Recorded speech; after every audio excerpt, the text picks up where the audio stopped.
வணக்கம். நான் உங்கள் முரளி பண்டிட்ஜி, திரு ஆதவா ஜோதிட மையம், நெல்லிக்குப்பம். யாருக்கெல்லாம் மரபு சார்ந்த ஆரோக்கிய பிரச்சனை வந்துட்டு இருக்குன்னு பார்க்கணும்னா, ஒருத்தவங்களுடைய ஜாதகத்தில், அதாவது இதுக்கு எந்த மாதிரி உதாரணம் சொல்லணும்னா, இப்போ ஒருத்தவங்களுக்கு ஒரு குழந்தை அமைப்பு இருக்குன்னா, அந்த குழந்தைக்கு ஏதாவது ஒரு ஆரோக்கிய பிரச்சனை கொடுக்கும். இப்போ அவருடைய அண்ணன் பிள்ளைக்கும் சரி, அவருடைய தம்பியுடைய பிள்ளைக்கும் சரி, இந்த மாதிரி ஜெனட்டிக்காவே இருக்கு இல்லையா? ஏதாவது ஒரு குடும்பத்துல ஒரு 5-6 குழந்தைங்க இருக்காங்க, இல்ல 3 குழந்தைங்க இருக்காங்க, ஒருத்தவங்க 2 குழந்தைங்க இருக்காங்கன்னு வச்சுக்கோங்க.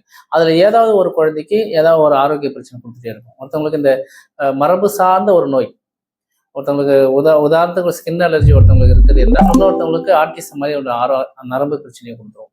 இன்னொருத்தவங்களுக்கு வந்து இஎன்டி சார்ந்த பிரச்சனைகள், அதாவது பேசுறது, கேட்கறது, தொடர்பு, கம்யூனிகேஷன், இந்த மாதிரியான சில தொந்தரவுகள். இது எல்லாருக்குமே ஒருத்தவங்களுக்கு ஆர்டிசம்னா, ஒருத்தவங்களுக்கு இஎன்டி பிரச்சனை, ஒருத்தவங்களுக்கு ஸ்கின் அலர்ஜி, இன்னொருத்தவங்க நரம்பு பிரச்சனை, இந்த மாதிரி ஒவ்வொருத்தவங்களுக்கும் ஒவ்வொரு பிரச்சனையை கொடுத்துட்டே இருக்கும். இது வந்து ஜெனட்டிக்காக மாற்றி மாற்றி வந்துட்டே இருக்கும்.